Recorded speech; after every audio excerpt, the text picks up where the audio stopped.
Selamat bertemu kembali dalam kuliah Minggu 4 Sosiologi Pembangunan Pariwisata. Materi kuliah kali ini yaitu pariwisata dalam perspektif sosiologi. Selamat menyimak.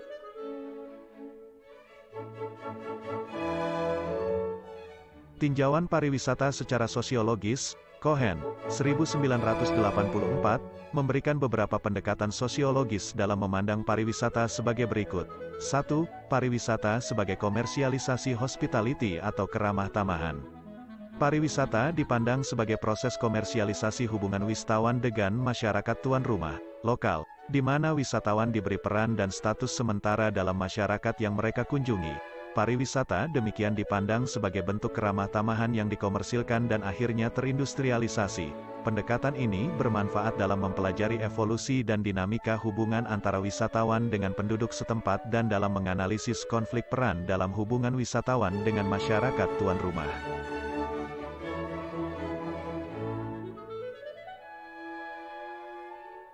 Pariwisata sebagai demokratisasi perjalanan. Penekanannya pada komponen perjalanannya. Wisatawan dipandang sebagai sebuah bentuk perjalanan khusus yang berbeda dengan jenis perjalanan lainnya. Pariwisata sebagai perjalanan wisata massal yang memperluas kondisi perjalanan aristokratik pada awal permulaan sejarah perjalanan, di mana mulanya perjalanan relatif jauh dilakukan oleh kaum aristokrat, tetapi pariwisata sekarang dapat dilakukan oleh semua orang. Demokratisasi perjalanan.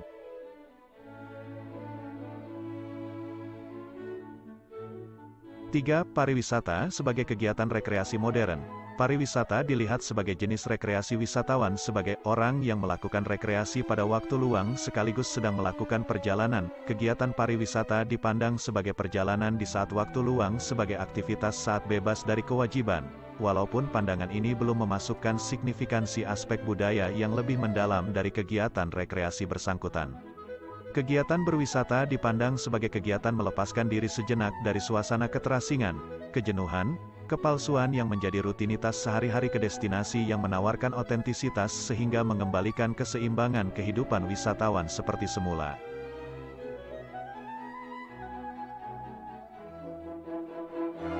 Empat, pariwisata sebagai variasi modern dari ziarah tradisional. Perspektif ini berfokus pada signifikansi struktural yang lebih dalam terhadap pariwisata modern dan mengidentifikasinya sebagai mirip kegiatan ziarah agama pada masyarakat tradisional. Pariwisata dapat dipandang sebagai sebuah bentuk perjalanan suci, yang dekat dengan konsep ziarah masyarakat tradisional. Oleh karenanya, berwisata merupakan perilaku yang mirip beragama, bagi sebagian orang yang hidup zaman modern.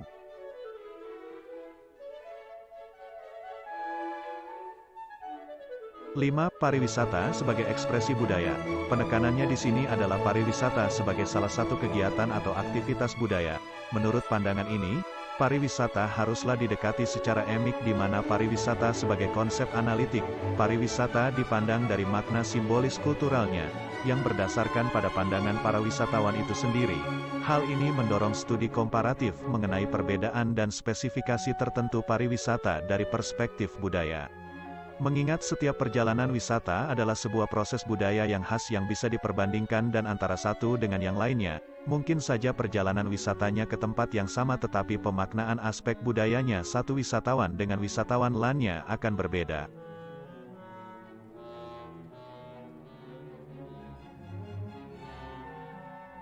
Enam, pariwisata sebagai proses akulturasi. Menurut pandangan ini, pariwisata dipandang sebagai sebuah proses akulturasi antara wisatawan dengan masyarakat tuan rumah. Oleh karenanya, analisis dari teori akulturasi dapat dipakai menelaah proses interaksi wisatawan dengan masyarakat setempat di destinasi. Akulturasi sendiri adalah suatu proses sosial yang timbul manakala suatu kelompok manusia dengan kebudayaan tertentu dihadapkan dengan unsur dari suatu kebudayaan asing. Kebudayaan asing itu lambat laun diterima dan diolah ke dalam kebudayaannya sendiri tanpa menyebabkan hilangnya unsur kebudayaan kelompok itu sendiri. Proses ini dapat disimak, misalnya, pada destinasi yang baru memulai proses pengembangan pariwisatanya sehingga interaksi sosial antara wisatawan yang membawa nilai budaya dengan masyarakat lokal berjalan intensif dan lambat laun beberapa nilai budaya diterima dengan damai dan menjadi bagian kebudayaan lokal. 7. Pariwisata sebagai tipe hubungan antar etnis.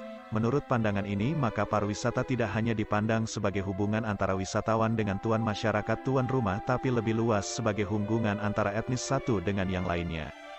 Hal ini misalnya dapat diamati dengan jelas pada kepariwisataan budaya, di mana wisatawan berkunjung untuk memenuhi hasrat keingintahuannya mengenai etnis dan kebudayaannya di belahan dunia lainnya. Atau, pada destinasi pariwisata diproduksi berbagai jenis produk souvenir dengan tema etnis tertentu yang diperuntukkan untuk wisatawan. Produk tersebut sebagai perwujudan nilai etnis yang dikomersialisasikan dengan pasar wisatawan dari luar tuan rumah.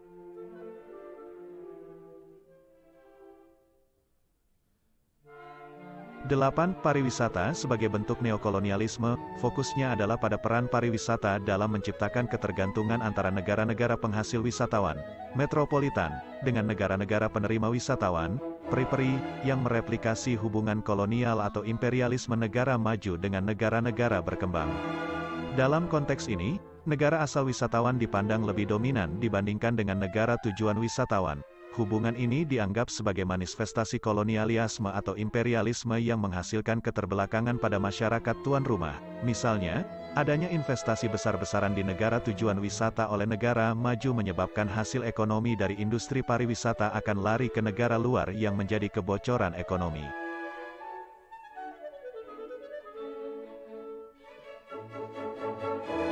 Aspek sosiologis pariwisata menurut Cohen. Tinjauan pariwisata dari perspektif sosiologi paling tidak menurut Cohen, 1984, menyangkut 4 aspek yaitu 1. Wisatawan, menyangkut motivasinya, sikapnya, reaksinya, dan perannya dalam kepariwisataan. 2. Hubungan wisatawan dan penduduk setempat. 3. Struktur sistem wisata. Dan 4. Dampak sosial ekonomi dan budaya pariwisata.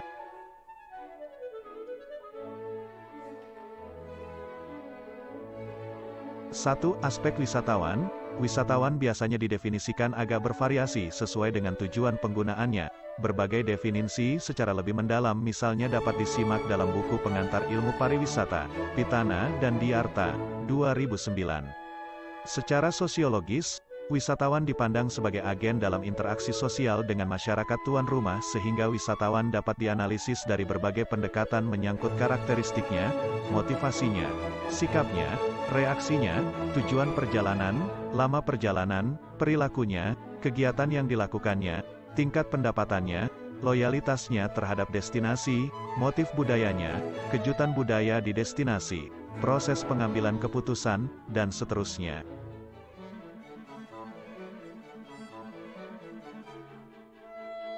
Berkaitan dengan wisatawan ini, Murphy merumuskan tipologi wisatawan berdasarkan 2 kategori berikut ini. 1. Berdasarkan tipe interaksi atau kedalaman interaksi sosialnya dengan masyarakat tuan rumah sebagai berikut. Drifter, yaitu wisatawan yang ingin mengunjungi daerah yang sama sekali belum diketahuinya dan umumnya bepergian dalam jumlah kecil.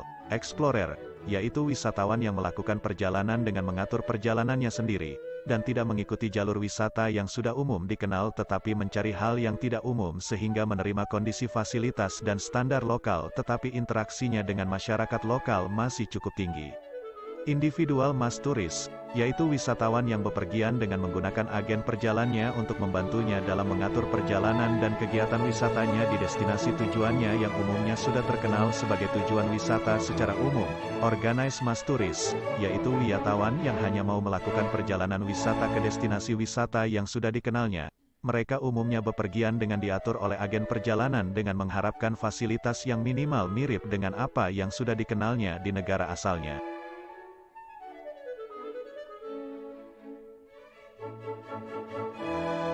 2. Berdasarkan model kognitif normatif, PLOK, yaitu, alosentris, yaitu wisatawan hanya ingin mengunjungi tempat-tempat yang belum diketahui, bersifat petualangan, dan mau memanfaatkan fasilitas yang disediakan oleh masyarakat lokal. Psikosentris, yaitu wisatawan yang hanya ingin mengunjungi daerah tujuan wisata sudah mempunyai fasilitas dengan standar yang sama dengan di negaranya. Midsentris, yaitu terletak di antara tipologi alosentris dan psikosentris. Tipologi wisatawan perlu diketahui untuk tujuan perencanaan, termasuk dalam pengembangan kepariwisataan. tipologi wisatawan yang lebih sesuai adalah tipologi berdasarkan atas kebutuhan real wisatawan sehingga pengelola dalam melakukan pengembangan objek wisata sesuai dengan segmentasi wisatawan. Pada umumnya kelompok wisatawan yang datang ke Indonesia terdiri dari kelompok wisatawan psikosentris. Psikosentris, kelompok ini sangat peka pada keadaan yang dipandang tidak aman dan sanksi akan keselamatan dirinya, sehingga wisatawan tersebut enggan datang atau membatalkan kunjungannya yang sudah dijadwalkan.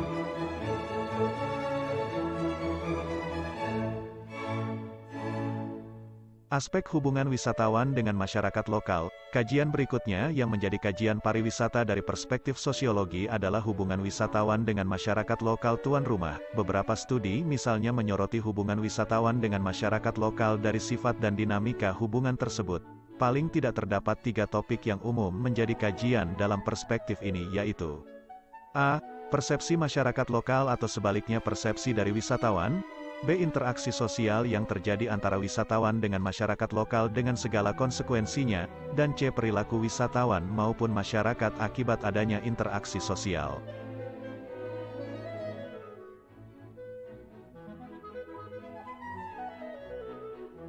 Kajian sosiologis antara wisatawan dengan masyarakat lokal juga cenderung lebih spesifik atau khas di mana interaksi sosial yang dilakukan umumnya bukan dalam kerangka hubungan sosial dalam jangka panjang tetapi lebih bersifat temporal, asimetris, dan non-repetitif.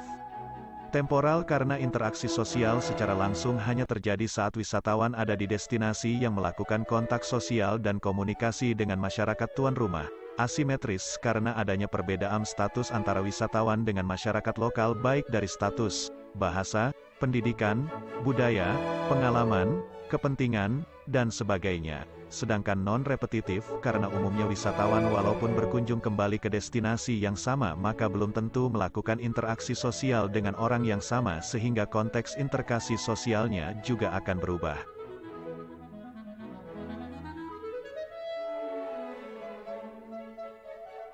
Studi pariwisata dari perspektif sosiologi lainnya misalnya proses komersialisasi atau yang oleh Greenwood dikenal sebagai commoditization. Awalnya hubungan wisatawan dengan masyarakat lokal bersifat interaksi sosial pada umumnya. Tetapi begitu wisatawan meningkat jumlahnya maka sifat hubungan menjadi komersial yang didasarkan pada remunerasi. Proses inilah yang sebelumnya dikenal sebagai proses komersialisasi hospitality.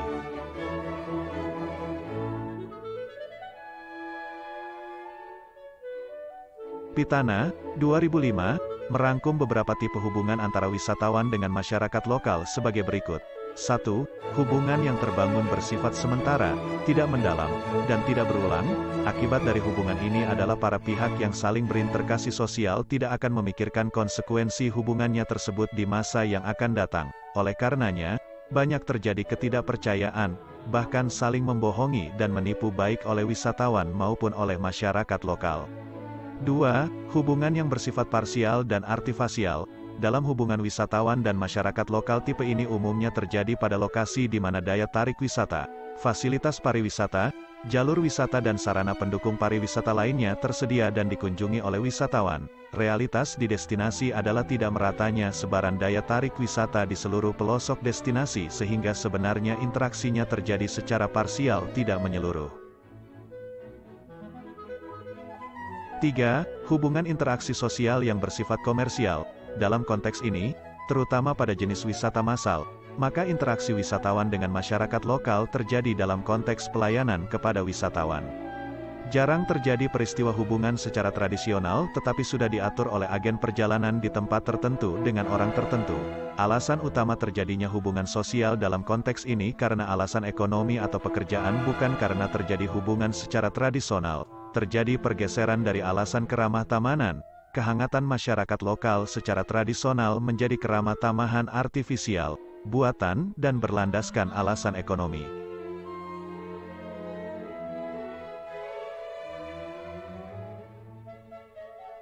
4.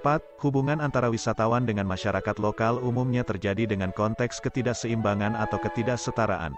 Umumnya, masyarakat lokal merasa lebih inferior dibandingkan wisatawan. Umumnya wisatawan dari sisi pendidikan lebih tinggi, status sosial juga lebih tinggi. Status wisatawan sedang berlibur sedangkan masyarakat lokal sebagai pekerja yang melayaninya. Hubungan yang tidak setara ini bisa menimbulkan tipe hubungan eksploitatif.